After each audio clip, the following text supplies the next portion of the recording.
Hey guys, Kimberly Chamberlain here.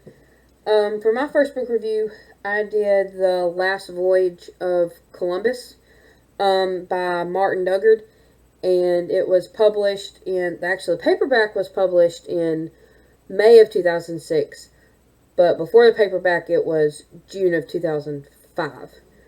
Um, and I read this entire book cover to cover, every word on every page. Um, and guys, to me, I loved this book. I mean, it's a little bit of a longer book, um, but to me, it was it was an easy read to me.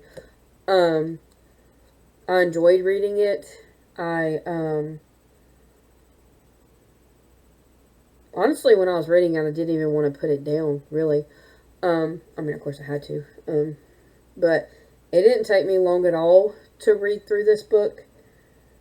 Um, and like different perspective it gave you about Columbus, because it really especially the last voyage. It detailed pretty well like what all he went through on the last voyage. I mean it did cover the other three voyages a little bit on them, but just the last voyage and what all he went through, what he had to do before he went on the last voyage, what he did on the last voyage, the storms he went through, what he found on the last voyage. Um,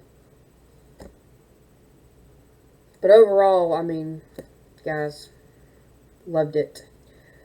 Um, like I said earlier, it really made me think for real differently about Columbus. We always viewed him in school as, real evil man, never really did much good. I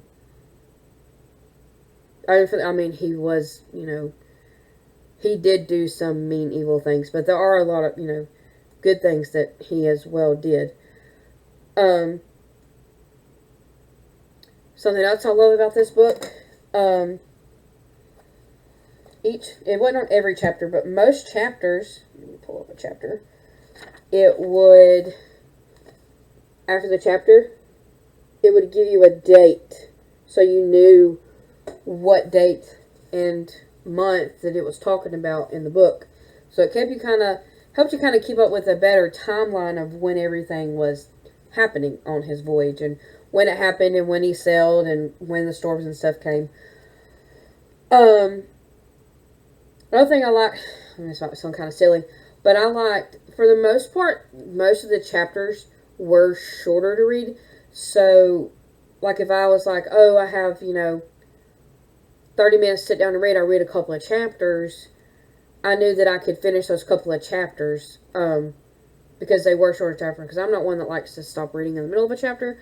Um, but between, I have kids at home, I have work and all that, I wouldn't have time to just sit down and read the book at one time. So the shorter chapters made it a lot easier for me to keep up with, where I was in the book, and what had happened in the book. Um, Another thing I really liked is the author. I mean, for the most part, I mean, he was pretty detailed on stuff. Like some point, like you would be able to draw. I like a book when you can sit there and you can draw the image in your head of like the storm that was happening or the people. Like, let me read um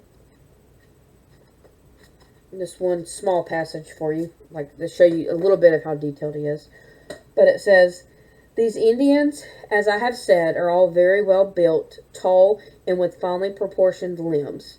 Their hair is very long and straight, and they wear woven cloths around their heads, which look from a distance like silk and resemble, as I have said, Moorish scarves, he wrote. So to me, reading that, like, I can picture them in my head. I can picture those Indians in my head and what they look like, which to me makes the story better when you can picture stuff like vividly in your mind. Um,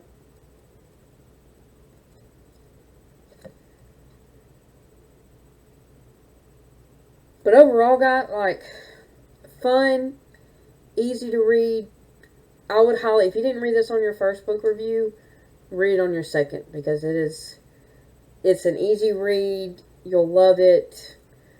Um, yeah. Um, oh, yeah, another thing I liked about is that it did touch on, not, I mean, it says, the last voyage, but it did touch on a little bit at the beginning of the book, the other 3 voyages that Columbus took.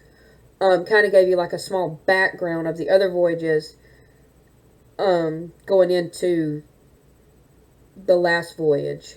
So I did like that, because honestly, I don't I know Christopher Columbus, but I mean, I don't remember every detail, of his voyages and stuff. Which this book, good book, guys, help you out. So kind of like the lesson plan that I was thinking of for this, like reading this book, it made me, like I said before, realize just how much I didn't know about all 4 voyages. And I got to thinking, I want my students to remember, like, because Columbus, he's a big part of history.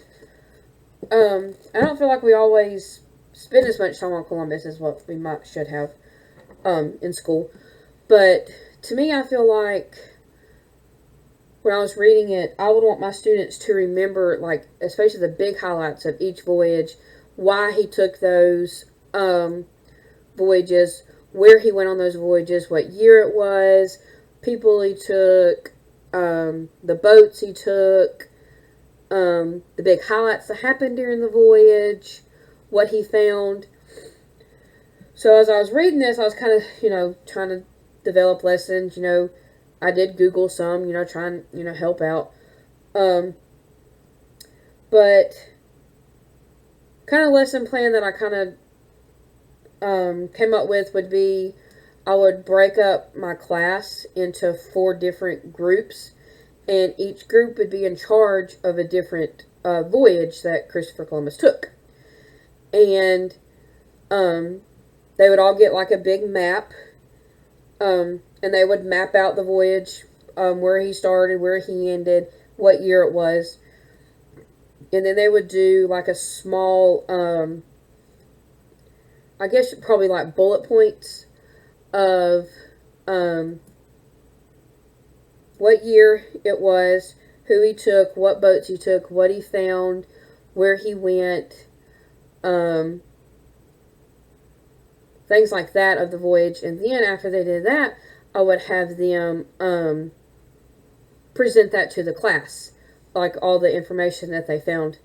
They present that to the class. But I feel like a group activity for this would be like a better option, instead of us spending like a lot of time on just one voyage, of everybody having to look up every voyage themselves. I feel like a group project for this would be a lot better. Because Columbus did a lot in his life. So yeah, a group project to me would be the best. Alright, thanks guys.